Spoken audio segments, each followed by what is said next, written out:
what's happening basically is that China is just getting all the silver it can back into its own stocks. Now, what has driven this? I think there's a number of factors. I mean, one is that America has turned around and said, silver is a critical mineral. Well, is China going to supply the US with something that is determined as a critical mineral? It's not going to try and suppress the market or supply the market only to find it ends up in the US government stockpile. No. So that's one aspect of it. I think the other aspect is that demand in China is now accelerating so rapidly, really for the photovoltaic cell industry.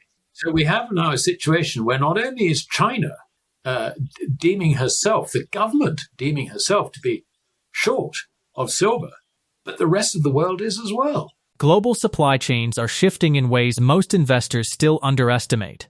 What appears to be a routine commodity cycle is, in reality, a structural transition driven by geopolitics, industrial demand, and strategic stockpiling. Silver, long treated as a secondary monetary metal, is now being pulled into the center of this transformation.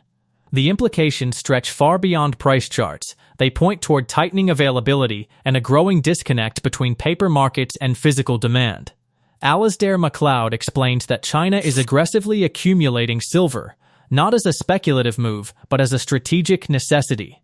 With the United States labeling silver as a critical mineral, the dynamics of global supply have changed.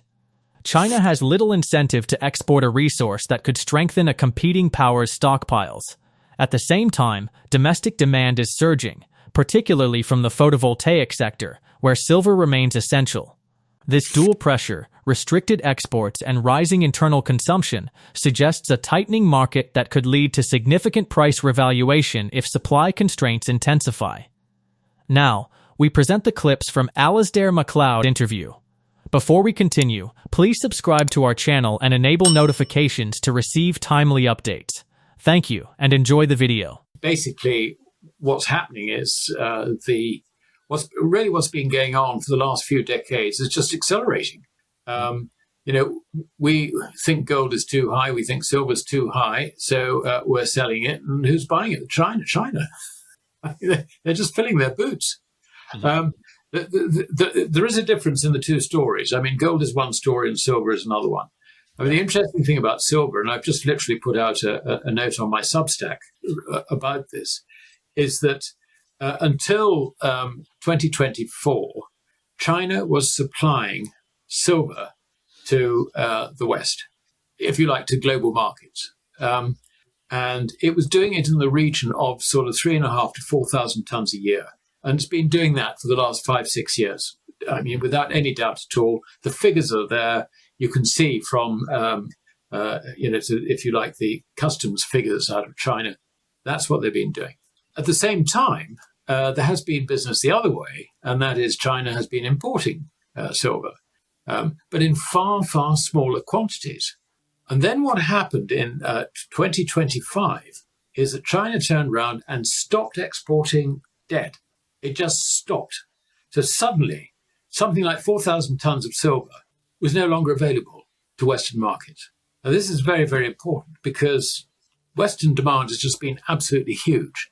The amount of silver which China actually produces out of its mines, and also by refining non-ferrous metals, because something like 70% of silver comes out of sort of non-ferrous ores, amounts to less than what she's actually been supplying to the West. So she's been drawing down on her stockpiles. Why? In order to control the price.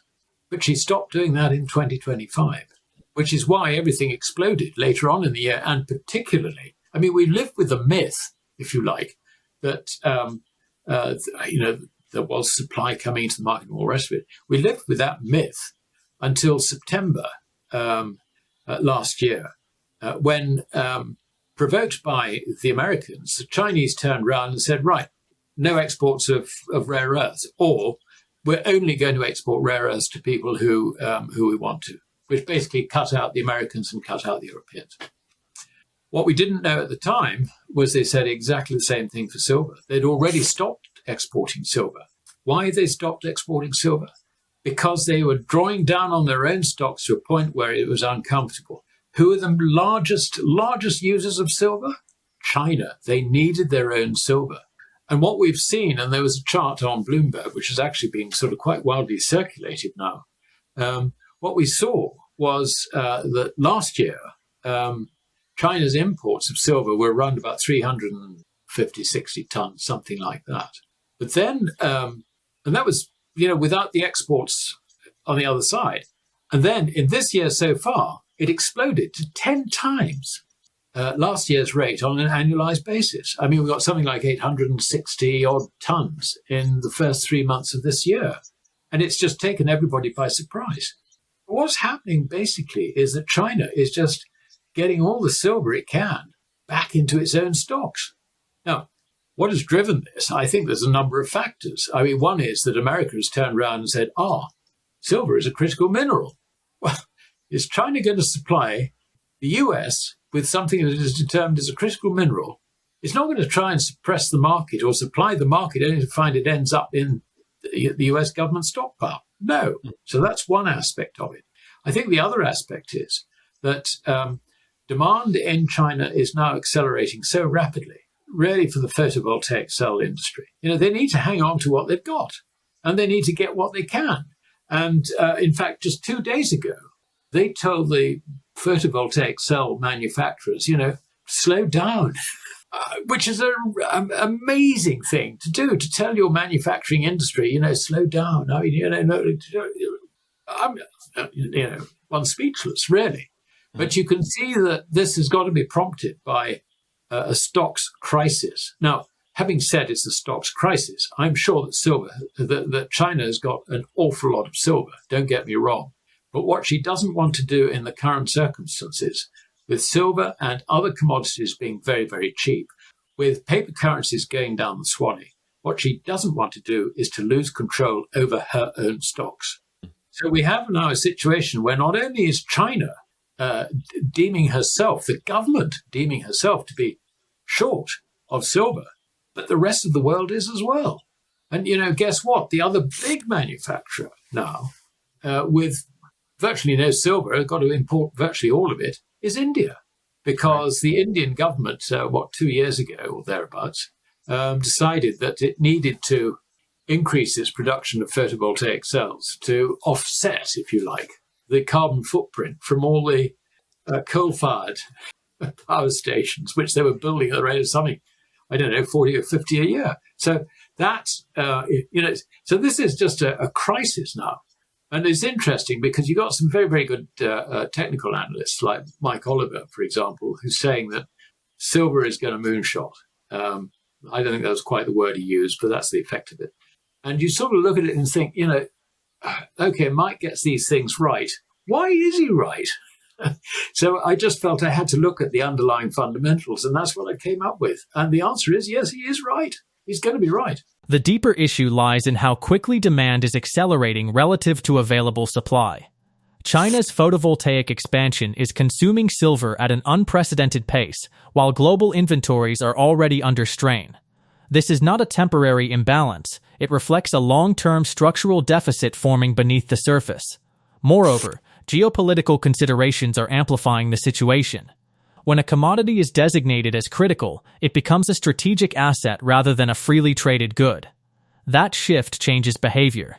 Instead of supplying global markets efficiently, nations begin prioritizing domestic reserves. China's reluctance to export silver into a system that ultimately benefits U.S. stockpiles reinforces this trend. The result is a gradual fragmentation of supply chains, where access becomes more restricted and pricing mechanisms less reliable. Let's get back to the interview. The road to reality is not necessarily a straight road. I think that's the first thing I would say. What we're seeing, Tom, is we're not so much seeing gold and silver rising, though. There's obviously an element of that because you get market squeezes and all the rest of it. But you're actually seeing the value of fiat currencies declining. By their value, I mean in terms of their purchasing power. So the way to look at it is actually it's the fiat currencies that are in trouble, and that's what's driving everything. Now, of course, the investment community do not understand this. I mean, they see equities going up. They see bond yields stable, higher than you'd like, but equities still seem to be rising and all the rest of it. So why panic? There's no panic. But there will come a point where, there's the debt trap element that begins to hit, and it'll be driven, initially anyway, it'll be driven by the inflationary consequences.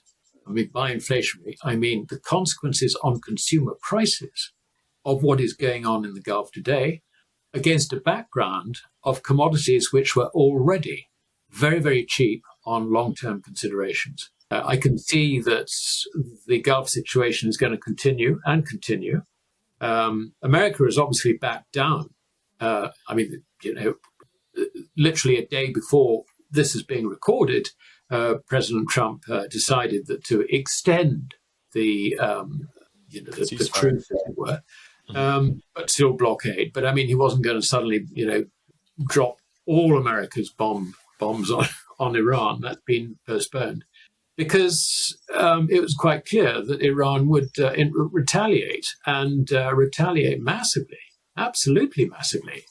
So he's been advised against that. He can't do anything, but he doesn't know how to back out of this.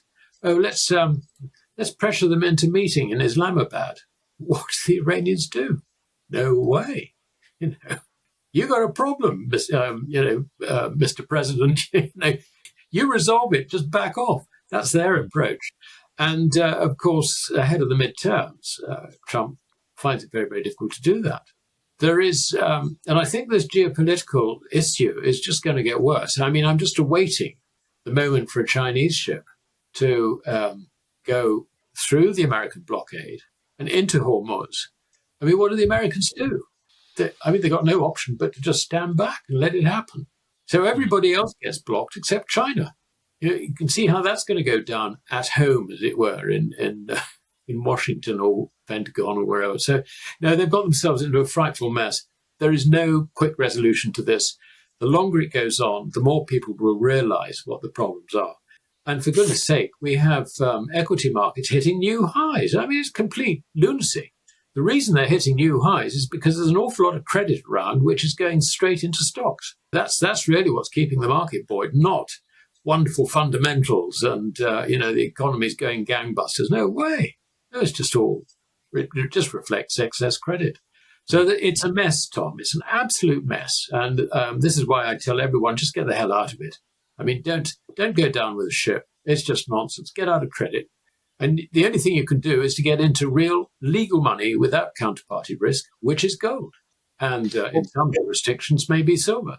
What emerges from this analysis is a clear trajectory. Silver is transitioning from an industrial input to a strategically hoarded resource. As more nations recognize its importance in energy transition technologies, competition for available supply will intensify, especially given that silver production is relatively inelastic. New supply cannot be brought online quickly enough to meet surging demand. As this trajectory continues, the market may enter a repricing phase in which physical availability dictates value rather than futures market dynamics. This could lead to sharper volatility and upward price pressure, especially if inventories decline further. In such an environment, traditional assumptions about liquidity and availability may no longer hold. For investors and observers, the key takeaway is that the silver market is no longer operating under old rules. Strategic accumulation, geopolitical friction, and industrial demand are converging into a powerful force that could reshape pricing in the years ahead. Share your thoughts on his analysis in the comment section below. If you find this video informative, please support and turn on notifications to stay informed about our latest videos. See you in the following video. Thanks for watching.